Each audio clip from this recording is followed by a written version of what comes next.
Olha aí que bom, meu aluno, estamos aqui de volta. Eu não falei que eu ia voltar para fazer aquela retrospectiva? Então aproveita aí, de repente você ficou com alguma dúvida, não entendi muito alguns enunciados, alguns conceitos, alguma abordagem que o professor Almeida fez.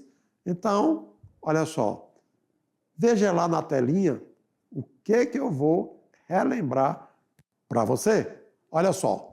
Revisando conteúdos, nós vimos que estabilidade e regra do octeto. Nós vimos que aqueles elementos químicos que já obedecem à regra do octeto é porque eles são estáveis, né? Agora, quem não é, busca estabilidade, né? Somente os gases nobres é que realmente eles apresentam estabilidade respeitando a regra do octeto. E os outros? Não, os outros vão ter que buscar a estabilidade, que é a tendência que os átomos têm de ganhar, perder ou compartilhar elétrons até atingir a distribuição semelhante, parecida com os gases nobres mais próximos. E essa característica é o que chamamos de regra do octeto. Para facilitar, só existem 6 elementos químicos que propriamente apresentam total estabilidade. É o hélio, com 2 elétrons, porque a camada K fica completa. Depois vem o neônio, argônio, criptônio, xenônio e radônio. Então vocês podem olhar que eles estão todos localizados no grupo 18, que nós chamamos de 8A dos elementos representativos. E sendo assim, olha a estabilidade. O hélio está estável. O neônio, 8, argônio, criptônio, xenônio, radônio. Por isso, a expressão octeto. E os demais, tem que buscar essa estabilidade. E nós vimos que os metais geralmente apresentam 1, 2 ou 3, 1, 2, 3 elétrons na última camada. Eles tendem a perder esses elétrons porque a penúltima passaria a ser 8 elétrons. Em compensação, os metais que têm 5, 6, 7 elétrons tenderiam a ganhar elétrons. Porém, para isso, depende da eletronegatividade, porque os ametais são mais eletronegativos do que os metais. Eles têm tendência de ganhar elétrons para atingir o seu octeto. Tudo bem?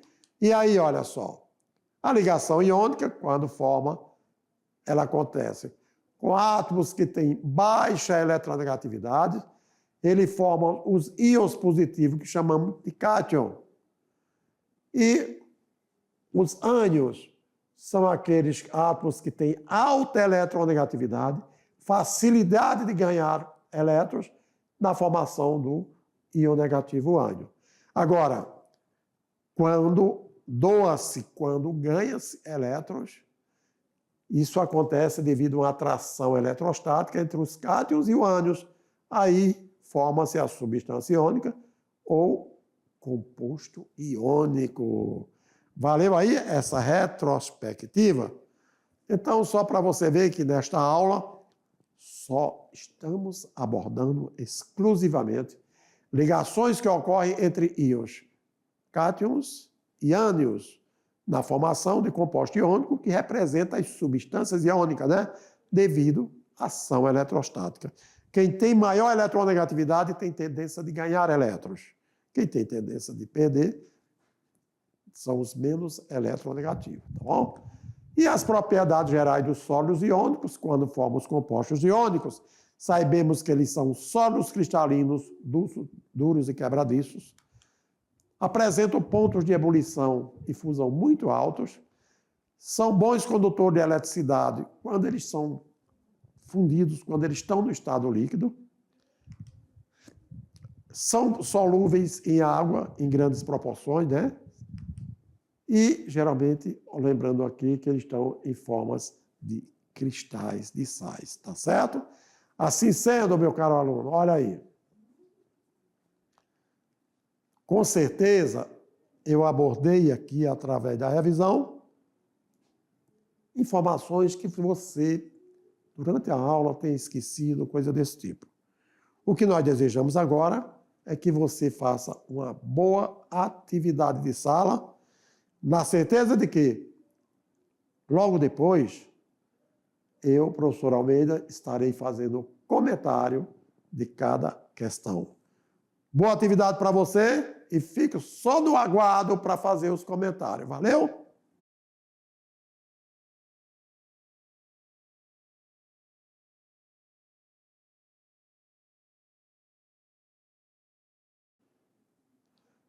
E agora, conforme eu falei, você viu o conteúdo da aula como um todo, ligação iônica?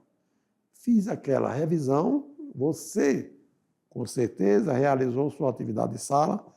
Lembrando, o colega meu, o professor presencial, com certeza, estava aí contigo. Ei, preste atenção à aula do professor Almeida, olha lá, veja lá direitinho, aprenda ligações químicas, que era para poder você se inteirar e ter sucesso nessa atividade. Vamos lá na questão de número 1. Diz o seguinte: um elemento X, ele possui configuração eletrônica igual a, olha aí, X. Um S2, 2S2, 2P6, 3S2. E um elemento Y, que possui configuração, um S2, 2S2, 2P4. Da ligação iônica que ocorre entre esses dois elementos, resulta o composto iônico de fórmula. E aí? Será que é a fórmula do composto que se forma? É o XY? Letra A. Será a letra B? YX. Letra C, X2Y. Letra D, XY2. Letra S, X2Y2. Lembrando, vocês viram lá, meu aluno, que geralmente os cátions são os primeiros da fórmula do composto.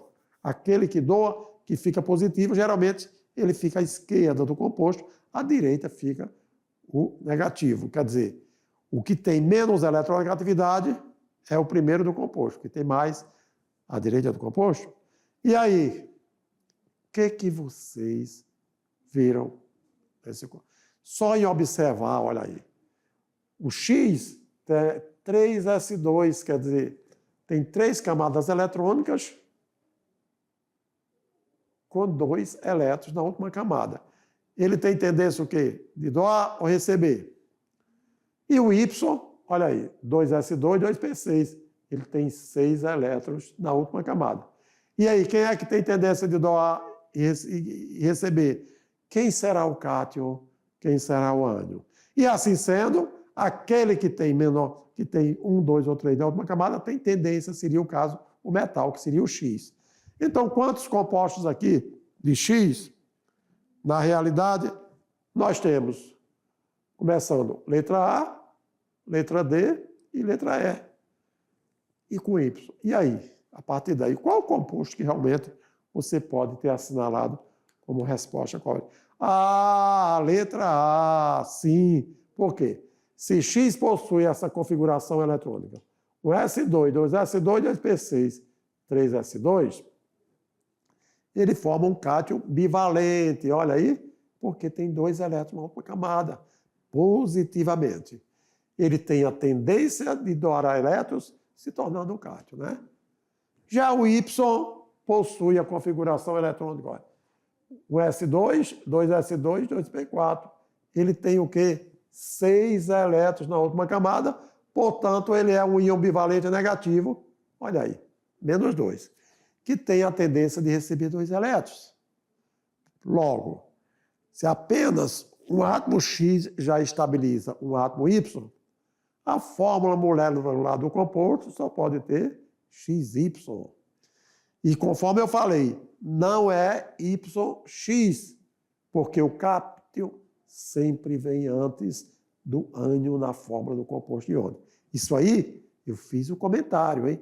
Então, isso ajuda a você entender que no composto iônico, sempre os cátions antecedem-se na forma do composto iônico. Tudo bem? Vamos agora para a segunda questão. Vamos para a segunda questão. Tá legal? Da combinação química entre os átomos de magnésio, que tem número atômico 12, e do nitrogênio, que tem número atômico 7, pode resultar a substância de fórmula. Será que é a Mg3N2, a letra A? Letra B, Mg2N3? Olha aí. Letra C, MgN3? B, será que é a letra D, MgN2? Ou é a letra E, MgN? Para isso, você tem que fazer o quê? A distribuição eletrônica. Olha lá. 12, então você tem 2, 8 e 2. E o número atômico 7? 2 e 5. E aí, como é que ficaria este composto, tá? Só para relembrar que primeiro, quando é dado no enunciado o número atômico, faça a distribuição eletrônica daquele elemento químico, veja na última camada quantos elétrons ele tem. Se ele tiver 5, 6 ou 7, ele quer ganhar elétrons, se tornando ânion, ficando cada vez mais negativo. Se ele tiver 1, 2 ou 3, ele quer doar esses elétrons, assumindo as cargas mais 1, mais 2 e mais 3, que é as cargas do cátion, tá legal? E aí, só para enfatizar, parabéns para você aí na sala de aula, meu aluno, que assinalou a letra A. Por quê? Sendo o número atômico do magnésio 12, realizando a distribuição eletrônica, conforme eu mostrei para vocês, ó, 2, 8 e 2 na última camada. Então, ele possui 2 elétrons na última camada de valência, portanto, olha só, o cátion será Mg2+. Enquanto isso, o nitrogênio tem a distribuição 2 e 5, porque são 7 elétrons, e eu mostrei para você. Então, ele tem 5 elétrons na camada de valência, ele precisa de quanto? De 3 elétrons para se estabilizar. Agora, se você tem o nitrogênio, 3 menos, e o magnésio, 2 mais, lembra daquilo que eu falei, ó? Esse número vem para cá e esse número vem para cá. Então, você tem aí, formando o composto, MgN2, justificando, portanto, exatamente a letra A. Tudo bem? Então, olha que legal, tá? Através dos exercícios que nós abordamos para vocês, elaboramos, você amadurece cada vez mais. Entendemos que durante a aula são muitas explicações, são muitos conceitos, são muitos exemplos, são muitos detalhes. E até você fica em dúvida com alguns casos.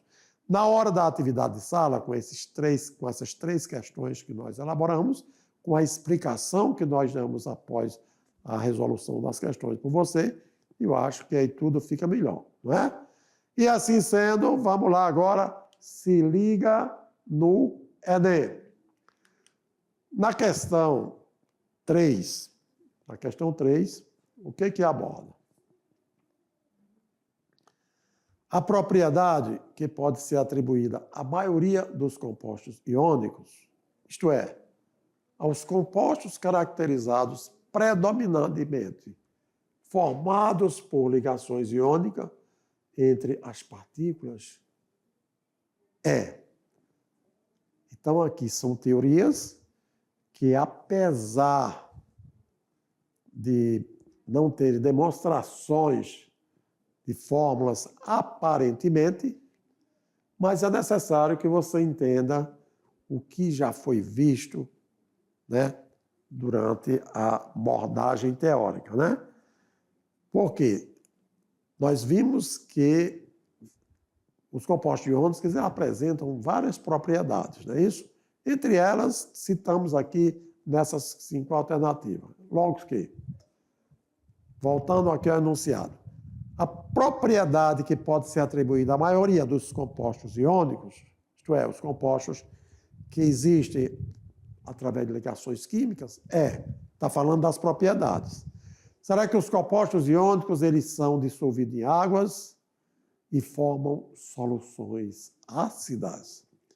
Será que por serem iônicos eles se dissolvem bem em gasolina, diminuindo a sua octanagem? Olha só, hein?